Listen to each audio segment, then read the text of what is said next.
about to get started. Um, if you guys may, please type in the chat where you're from and what is your role in your school. So I want to first of all welcome everyone. My name is Michael. I'm a research director at Palo SEL, and we'll talk a little bit about what we do, and then we'll jump into the topic of the day: how can you create a data-driven student culture, school culture? So we are Palo SEL. We offer SEL as a tier one solution tailored specific to middle schools.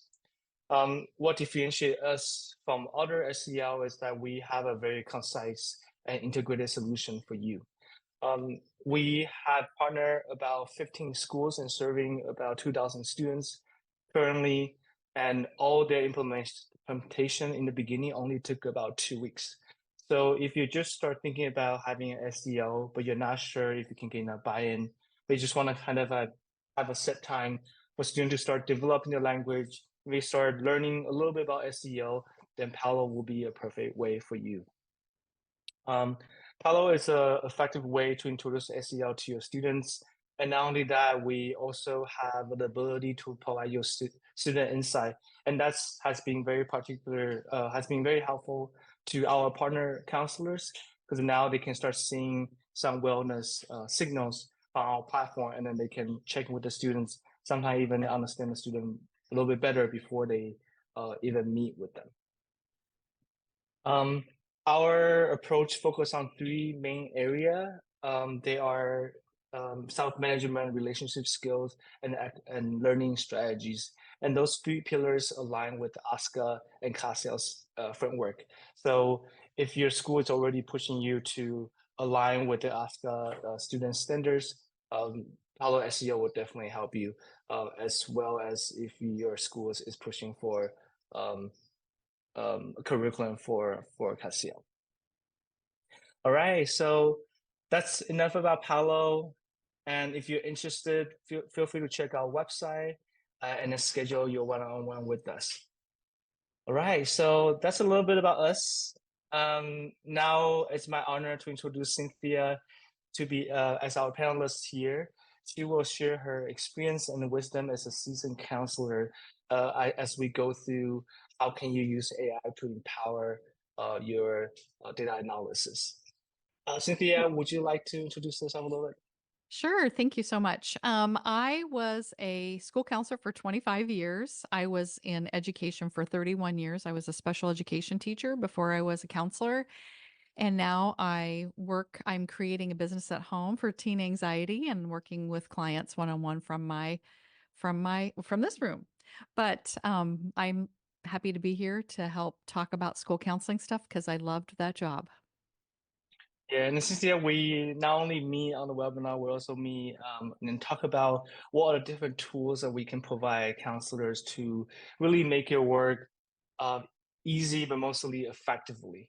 We talk a lot about different difficulties that counselors are facing right now, and we talk about how technology can really help you.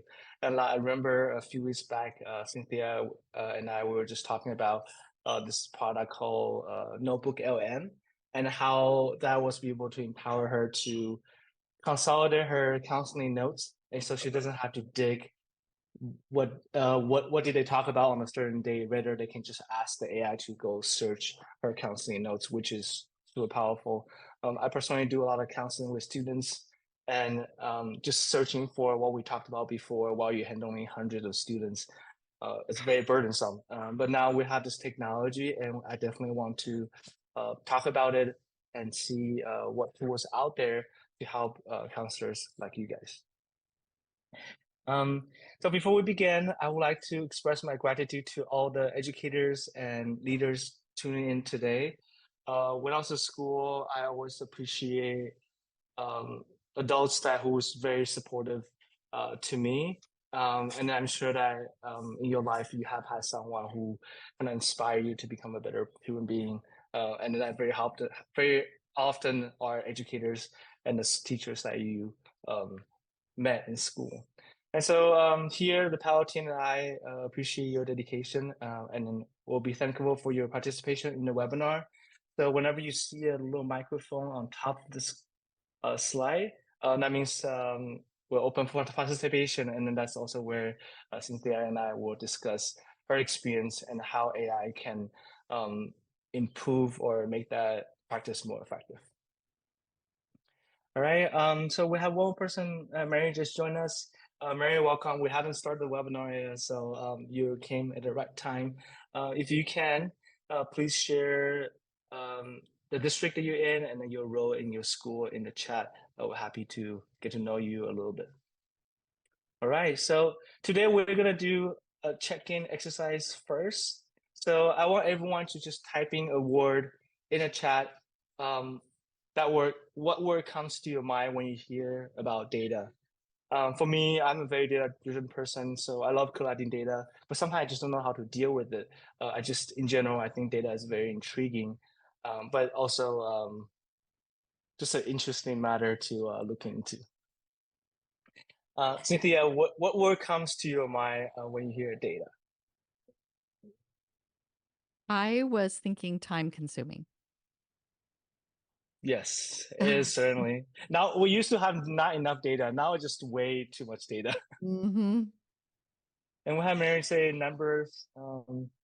Jennifer said hard, certainly. And thank you for participation. Those are certainly things, right? And then when we talk about numbers, data can be just a massive number, but if you don't put it in the table, or if you don't know what question you should ask them, then data is really just a bunch of information floating somewhere.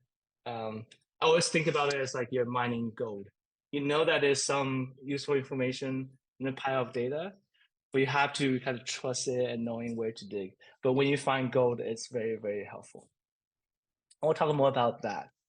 Um, but in brief, we can look at data in two useful ways. And when we hear that data informs school, that usually means that the school using data to reveal trends for two purposes. One is to discover inequality in student achievement. So, for example, if you would like to know if the Hispanic students are falling behind compared to average, that's an inequality, but you are not sure if that's really the case, you can use data to be able to reveal that trend. Maybe look at the average GPA compared to different ethnic groups. You can also look into individual data, right? You can look into see which student has less than 70% attendance, and those students would need some sort of support to get them into school or find a way to help them to develop a better relationship with school so they do want to come. And so data are helpful in two ways. In a grading scale, you're looking for which group of students are not achieving as they should. And then you can also look into you can use it as a screener as a filter to filter whether it's by academic, disciplinary problem, or academic performance. And doesn't matter how you analyze them, it will probably fall into one of these two categories. And so just keep that in mind. This is how data can be useful. However, there are a lot of challenges. Just like Jennifer said that it's hard, and Mary said that there's a lot of number, and Cynthia also expressed that it's very time consuming. And the challenges are many here. I'm not going to go into each one of them specifically, but I would like to know as you're reading each bullet point, which one is the most relatable to you. So Cynthia, let's talk a little bit about your side while our audience are thinking about this. You say very time consuming, which is the difficulties that it made data time consuming for you. Well, part of it is collecting it all or knowing where to collect it from is time consuming. And then when you do have it, then time consuming to figure out what's the best way to get the information out of that you need to. And there's a lot of great programs now that would have made it faster, but I'm thinking if even just a couple years ago, you were almost doing some of it by hand. And, that just we don't have the time to be doing that. And sometimes other people in the building that could help us didn't have time either. And it's just like that seems like the most. reason why it was time consuming. Mm.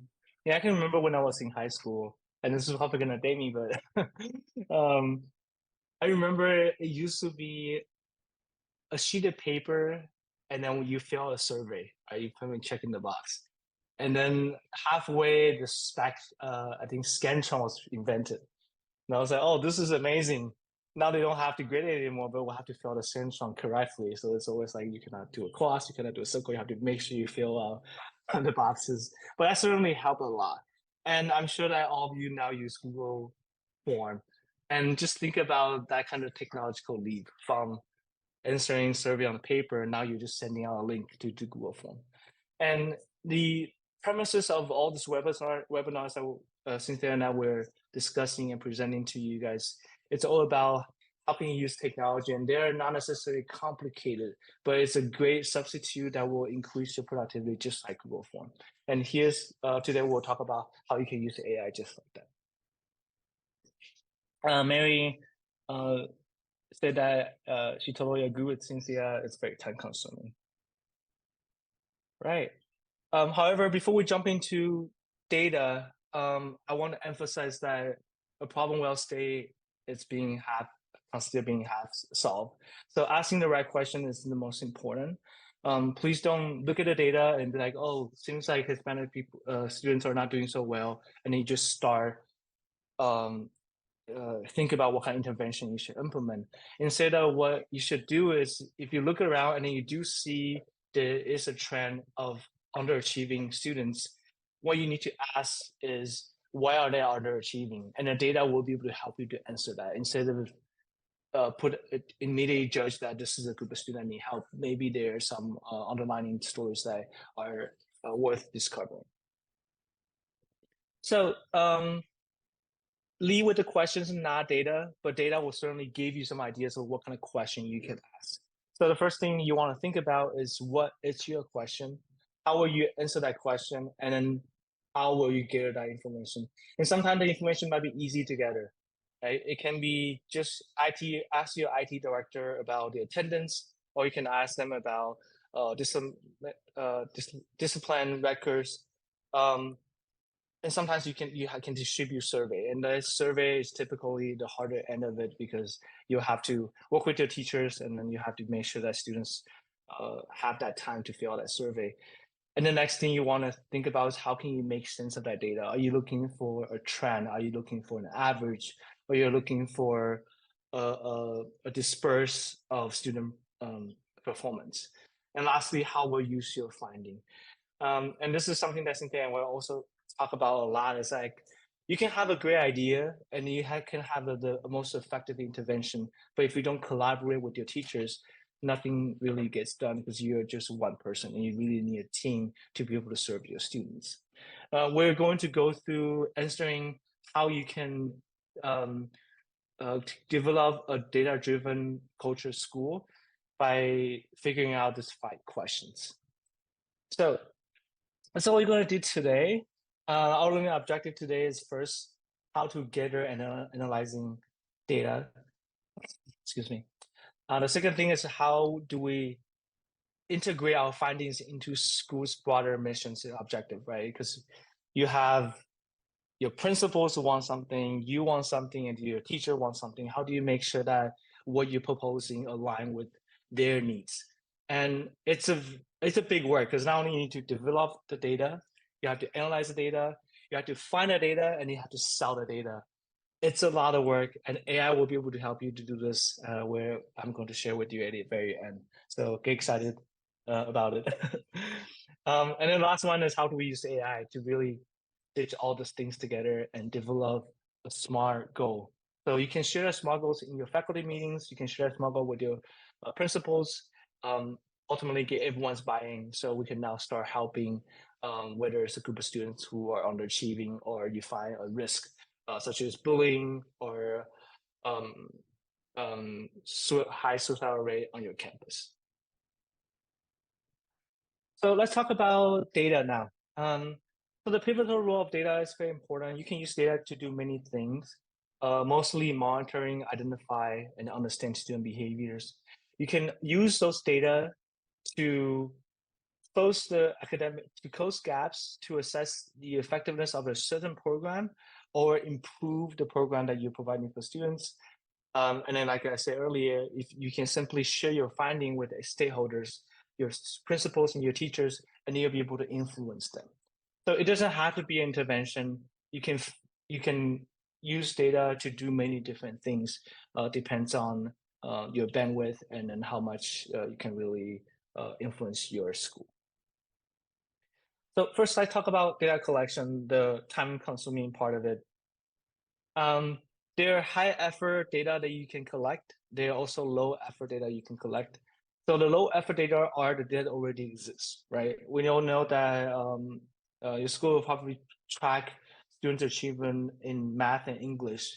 There's probably going to be a standardized test once a year or twice a year. There's probably a climate survey that's being administered once a year. All those data exist in your school's database. And if you don't know, ask your principal, ask your IT director, they should have it. Right, start with low effort and look into it. Let's say you identify that there is a group of students who have very low attendance and you would like to know why. This is where you would like to commit to somewhat a high effort data collection. You might want to administer need assessments. Why are they not coming? Do they feel like they're not getting enough support from the schools? Or is it because according to your school climate survey that they feel like school is a very dangerous place, they would not like to come? Or based on your hallway observation, you're just walking around and then you found this dark corner that no student wants to go. You don't know why it is. You have to go find out, right? So maybe stay in that dark corner, wait for a little bit and see what happens. But start with the low effort because there are already a lot of data to consume. And typically your school will have a database for this before you go into the high effort data collection. And maybe this will save you some time. Cynthia, did I miss anything in terms of what data we can collect? Or did you collect different types of data that is not being shown here? No, that looks like what I was thinking about. And we definitely went for the low effort as much as possible. Um, our school didn't even like to do needs assessments because they didn't want to find out what we needed to do. That's a So, scary part about data. Like some schools, they don't want to know too much about it. So well, and even our oh, go ahead. Sorry. I was just going to say, well, we didn't do a school climate survey, but we would ask our seniors when they left, like, tell us what you liked about the school and what was bad about the school and all that. And they were very honest because they were leaving school, but we wouldn't do anything with that either. And I would read the comments and say, there is lots of things we need to be working on. And people just wanted to sweep it under the rug, like pretend like this isn't happening. So Yeah, people don't always want to use it. I totally agree. And then me as a researcher, we talk to a lot of educators out there, and then the most common thing they say about data is, we like data, but we don't know what to do with it. Hmm. And then when they don't know what to do with it, they kind of freeze because it become like this alert that you don't know how to react to it. And then no one likes to have alerts around you, right? Unless you can turn it off or knowing what the alert's for. No one want to have alert sounds around you. So I hope what you can take away from this webinar is that you don't just do the findings, but you find a way to convince and influence your stakeholders. Hmm. Right. That's a very good point. Thanks for bringing that out because sometimes data can be very scary. And so once you have your data, how do you analyze? And then once you analyze the data, then we'll go through how can we use those findings. Um, Based on best practices, there are two questions you only need to ask when you have the data. So what does the student data tell us? So this is where you kind of discover different patterns or abnormality in your data. And the second thing is, where should we focus on our effort? And we'll go a little bit more detail to that. And there are two types of analysis you can do. The first is the big five. You're asking what, who, where, why, how. And then the root cause analysis, you're basically trying to dig as deep as possible with that question, with the problem, and then continue to ask why. And so we're going to go through this in detail. So the big five is fairly simple. I always remember that when I write an essay, my English teacher always tell me just use the big five. And I can't believe that I'm seeing this again. Um, but this is type of things that we can ask, right? You look at the data and you ask yourself what types of problem behavior is. Is it lack of attendance? Is it emotional outbursts? Is it bullying? Is it depression? Like things like that, right? And when does that happen? Does it usually happen on a Monday because after the weekend we'll have Monday blue, or does that always happen right before the quarterfinal? Where does it happen? Does it always happen in the eighth grade area, sixth grade area, or does it always happen in a particular classroom? And that tells you a lot about what happened, right? Who's contributing it? If it happens always in room C25, then you gotta look into who's in C25. Is it students who constantly have outbursts, or there's some disciplinary practices that maybe stress students out from the teacher? And lastly, you want to ask, why does this happen? Is it because of the quarter exam? Is it because of the teacher, or it's because of that students? We can find out. And by asking these three questions, you can get a pretty good idea of why data are seeing that way. However you discover in your data set. Before we jump on to the next one, Cynthia, do you have any example that you can share? And no pressure if you don't have one. But I'm curious about if you can bring in a relevant experience that when you use this big five to discover something that doesn't seem to be too obvious. We had a new foster student that came and they were always having trouble in math class, but they were okay in other classes or relatively okay. And so a lot of this came from just motivational interviewing went with the student themselves, but I was really trying to dig down into why this room, and is it the teacher? Is it other students? And it really ended up being that the way they were positioned in the classroom, the teacher would be coming up from behind them to check on their work or to see what they were doing. And they were very, because of a trauma response, they didn't like anyone being behind them. It was frightening to them. And then they would, instead of um, acting frightened, they would act angry. Like they would be like in the fight mode of, I'm going to fight the person who's behind me. And it was the teacher or the para usually. And so just moving that student to where the wall was at their back instead of where teachers or students could be walking behind them changed all of that. But we just had to ask a lot of questions about, what is it about this? And I don't even know that the student could have verbalized it at first just by saying, hey, why are you having problems in this room? But we had to kind of dig down and really find out what is it about this room and where you're sitting and what's happening, and then we finally figured it out.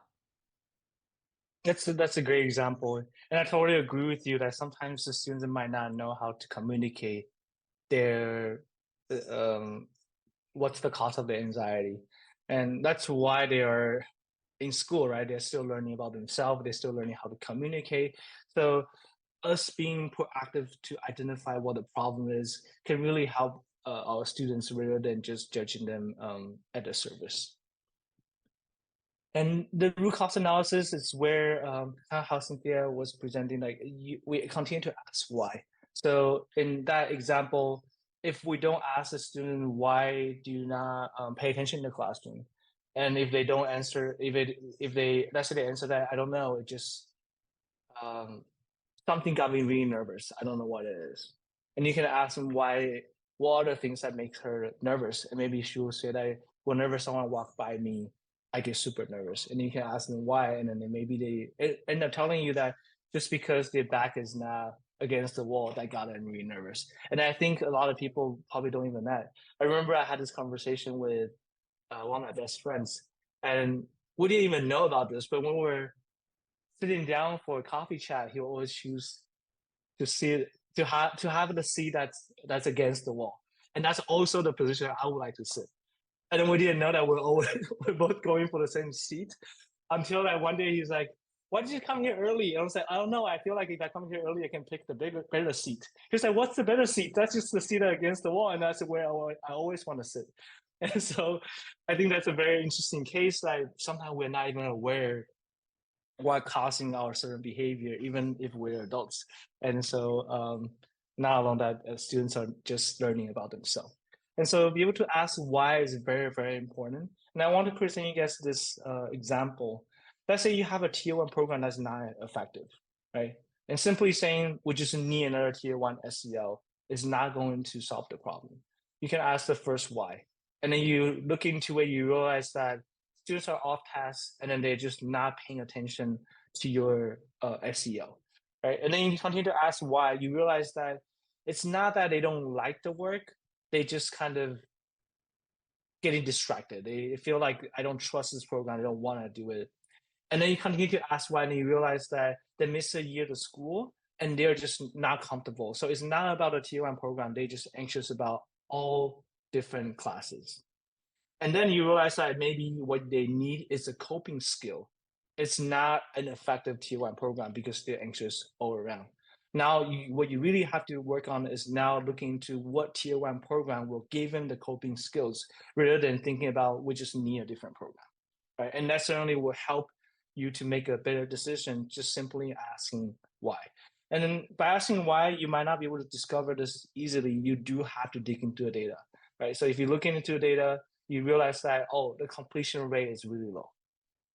And then you do a survey and you realize that a lot of students saying that it's not like they don't like the SEL, it's just that they don't like to come to school at all because they're being at home learning for a while and the computer seems to be an easy way to learn. And then you continue to go in, but you do have to continue to look into the data. And what's most important is that when you are asking those questions, you have to engage with students. And as Cynthia mentioned earlier, if she didn't do the motivation interview with that student, she'll probably never be able to find out that the space in her back is what causing her anxiety. And if you don't talk to the teachers, you probably won't be able to find out that whether students are engaging or whether they are on task. So working with different stakeholders is certainly very, very important in this situation. And ultimately, what do you want to do? You can think about the intervention can fall into three categories. Either it's a student level intervention, so you invite students to do one-on-one. Maybe it's a staff level intervention that you need to talk to the teachers in that classroom and give her some instructional coaching. Maybe it's a school level intervention, right? This is a school-wide risk, right? We have more and more students have depression, more and more students have high anxiety.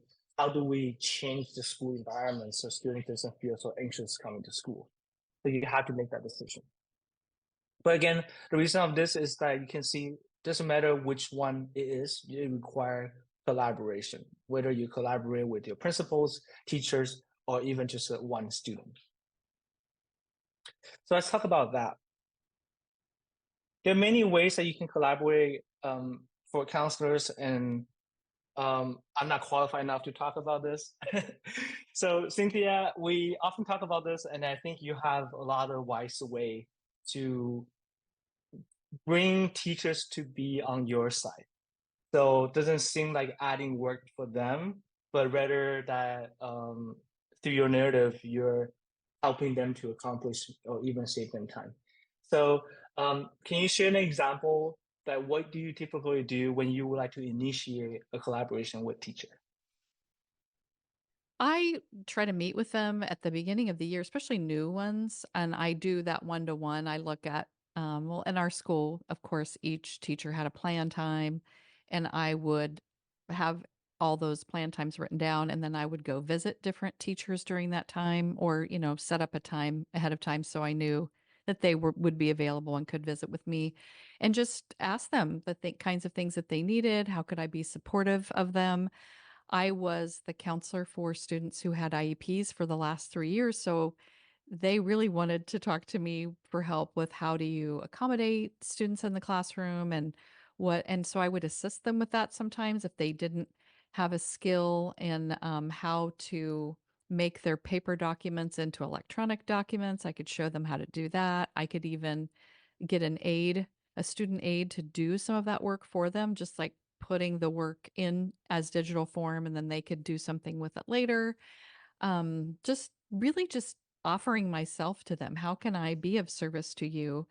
And even though that's more work on my part, it pays off because I don't think I had a teacher in the whole building that wouldn't do things for me if I needed them to.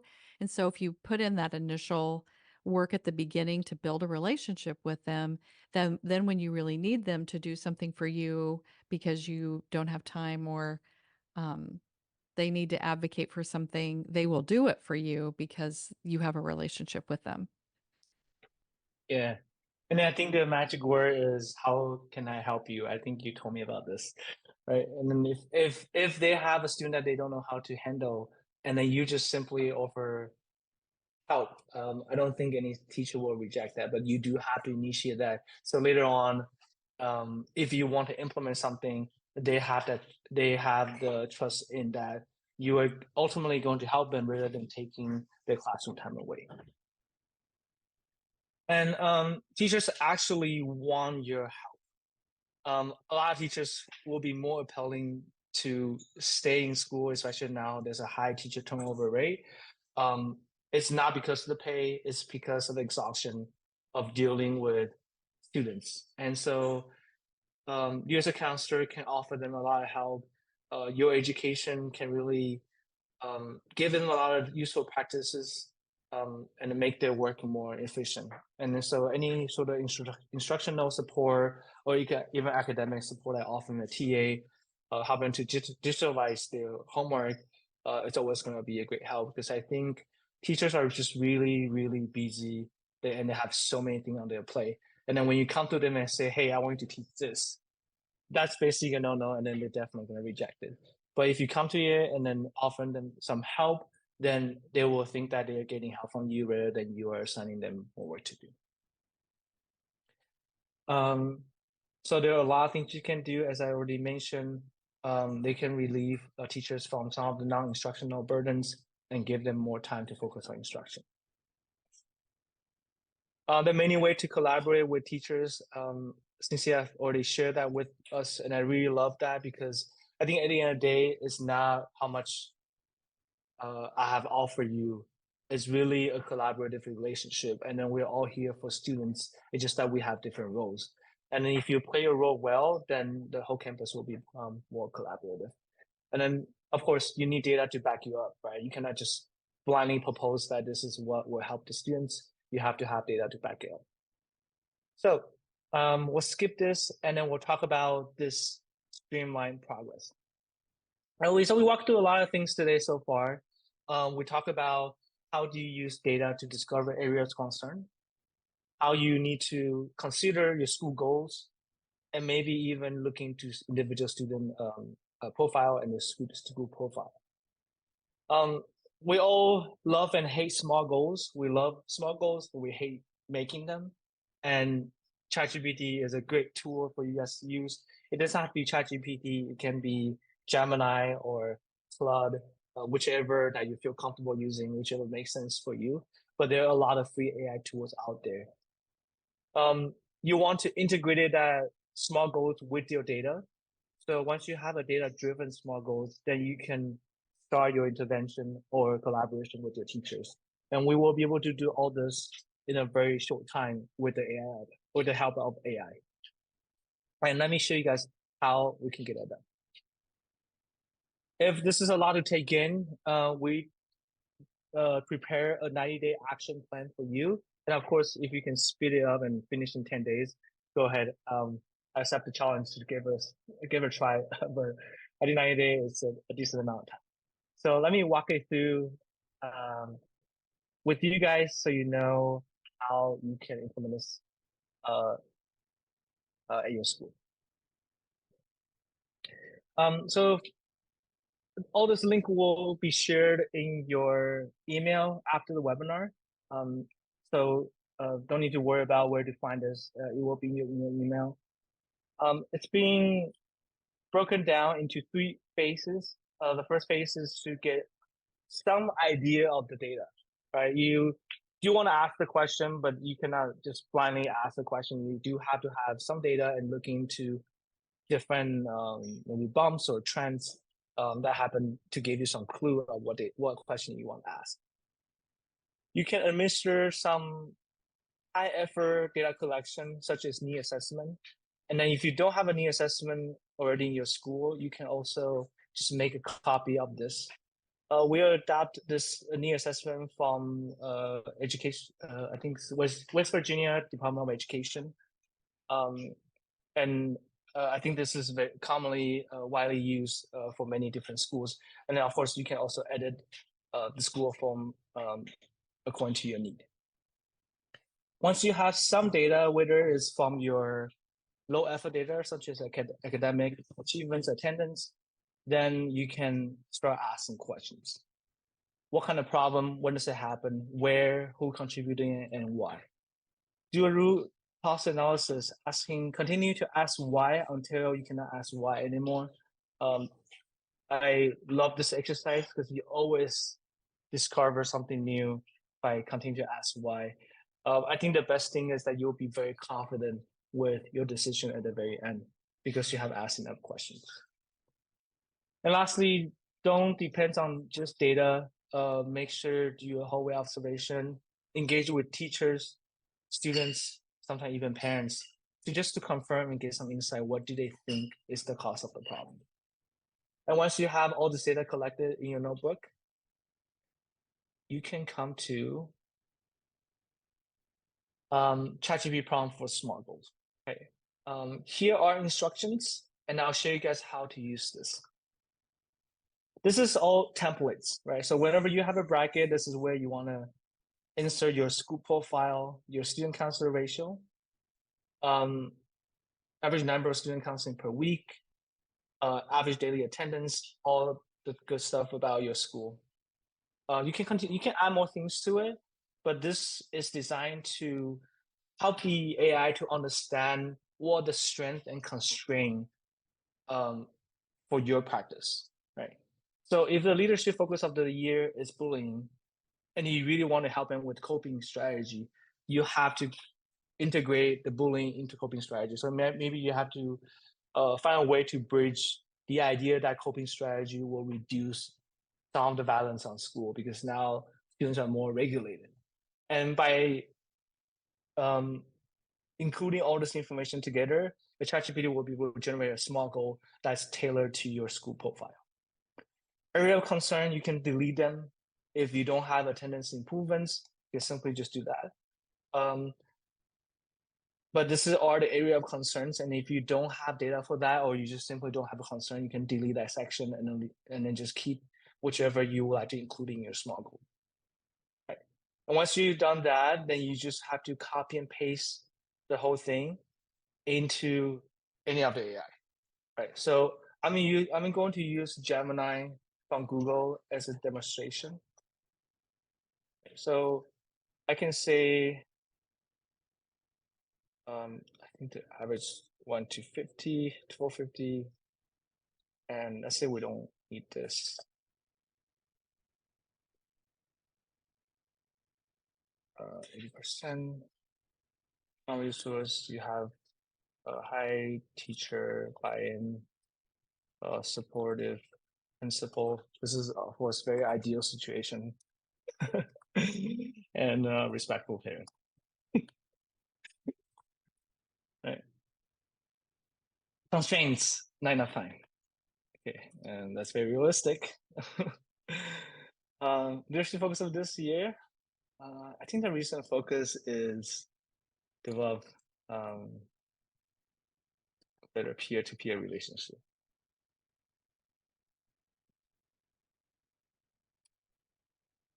All right.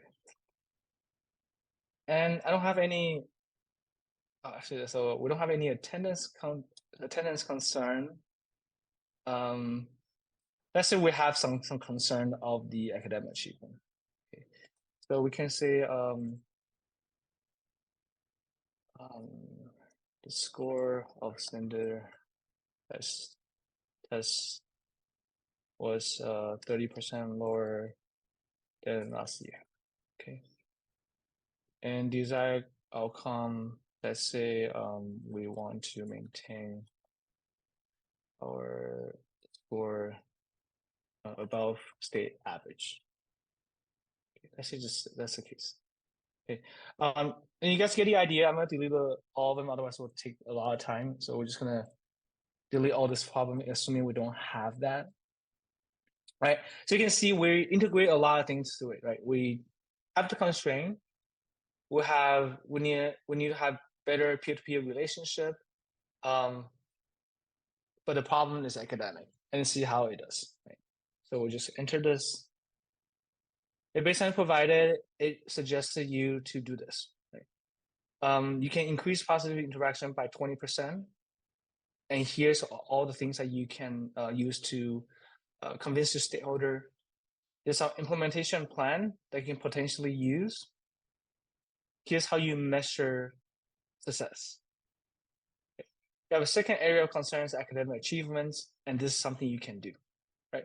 And once you have this, you kind of already have a blueprint, and you have way more things to talk about when you were the stakeholder, right? So if we look back, what happened is essentially what happened was I tell them this is the data that I discovered. We have average student attendance rate. This is all the good buy-ins. However, I would like to have a plan to improve peer-to-peer relationship because that's our school goals. And then I want to improve our standardized test score. And this is something you can do. So now we just turn data into an actionable plan where you can collaborate or influence your teacher, right? So let's say we bring this to your teachers and tell them that, hey, next year we're trying to improve our standardized test score by 10% because are we are in the borderline of state average. And the teacher, of course, will ask you, so what do we do? Right? How do we make sure that students improve? And this is your blueprint to collaborate with them. And this is the power of AI. Once you have this template, you can do all this just like that. You don't have to generate your own small goals. Of course, you need to go back and revise the AI version to tailor for your needs. However, you already have a blueprint and then just make the work a lot easier. So now it's not about what your findings are. Now you have a blueprint to influence and collaborate with the stakeholders. If you want to extend, let's say you feel like right now what you need is curriculum development. You can copy and paste this prompt to the AI, and they will create a curriculum activity for the area of concern that was written above. Isn't that great? I think this is amazing. You want to do professional training, then copy and paste into AI. It will create a PD for your teachers. All based on the analysis that we did on top. You identify what the problems are, give them a student profile, and now not only you have small goals, you can generate curriculum, you can generate PD, you can generate implementation plan, stakeholder engagement even. I think this is such a lifesaver because I used to spend so much time just to do this every day. So this is the gift that would like you guys to take it home and take it to the school and then give it a try. And then within 90 days, because of your data collection, analysis, findings, and ultimately a blueprint for you to take action instead of looking at data and ask, what do we do now? And hopefully what this will do is you'll have now the superpower to influence and collaborate with your stakeholders, right? Because you have your data to back you up that there is a problem in our campus, look at our data. And then it will ask you, so what do we do? And then you not only have a blueprint, here's what we do, and this is how we're going to improve this year. I have the curriculum, you have the stakeholder engagement, and then you have PD ready. All use AI. And your school will become more and more data driven because all the initiatives are now originated from the data, the finding that you discover in your data set. So hopefully by now, it's no longer time consuming, it's no longer hard, it's no longer just a number. I think will give you a lot of insight. And most importantly, now you have something to really make your school data driven instead of blindly picking what intervention should work for your school students. So that's all for today's webinar. And here's how Palo can help you. We have a dashboard. A lot of SEO out there doesn't have a dashboard. We do. And with strict student data privacy protection, you as a counselor will be able to see some insight about your students. And this is a sneaky peek. So our goal is to make sure that students are seen, right? You're not going to miss a student. They might be a perfect straight A student in your school, but you might not know that they have very high anxiety and then they worry about their high school. You might have a very, very smart middle school students who are doing extremely well, but they haven't put much thoughts into their study skills and they might not be ready for high school. Or it might be someone who just is so under the surface that you're unable to see them because you're so busy dealing with the attendance and other stuff, but Palo will make sure that they are seen. So if you are familiar with MTSS, you're probably also familiar with this. And what Palo does is we provide a tier 1 SEL solution that will be able to feed you insight for intervention. And when you have Palo in your school, you as a counselor will be able to receive notifications of students saying any sort of language that indicates self-harm or hurting other people, or if they are in risk. You'll receive those notifications and you can quickly act and prevent any further crisis. And this is how we will be able to help you. As student learning on their platform, you'll receive a student's feeling trend, what they say and what they say on the platform. And then you can also see the average time per lesson, what's the total completion rate, and your school climate. Right before each SEL session on Palo, we ask students to rate themselves how you're feeling. And so if a student continuously expressing they're very uncomfortable, maybe they're asking for help and you can check in on them. And we all know that a lot of students are not communicative. And as Cynthia brought out earlier, that if you don't have a deep conversation with that student who always act out in the classroom, you might never know. But with this, you might not even need to have that one-on-one with the student. You might be able to get some insight before you meet with them, and then you can already provide a solution. So that's all for today. I hope you guys learned a bunch. I still think this was amazing, and this is our second time doing this webinar. And so become a data-driven counselor isn't easy, but the path is pretty straightforward. Now you have this 90-day action plan. You should be able to figure this out a little bit. Most importantly, is you have something to influence your stakeholders so they can collaborate with you, and they all stem from the data that you have collected. So good luck with that, and I hope you guys enjoy the process of making your school data-driven and make your practice a lot more effective. Thank you very much. I'll be here for another 5 minutes, just in case if you guys have questions. If not, feel free to send me an email at michael@terranuke.com. Welcome to check out our next webinar. Please visit our website. And lastly, if you're still watching, we're offering the first 3-month free for your school. So sign up your one-on-one demo today. You can scan the QR code or click the link over here. We'll also share you the link in the email to follow up with you. All right, thank you all. Thank you for your participation and tuning in to today's webinar. And thank you, Cynthia, for your sharing. That was great. I enjoyed the conversation. Yes, thank you. All right, I'll talk to you soon. All right.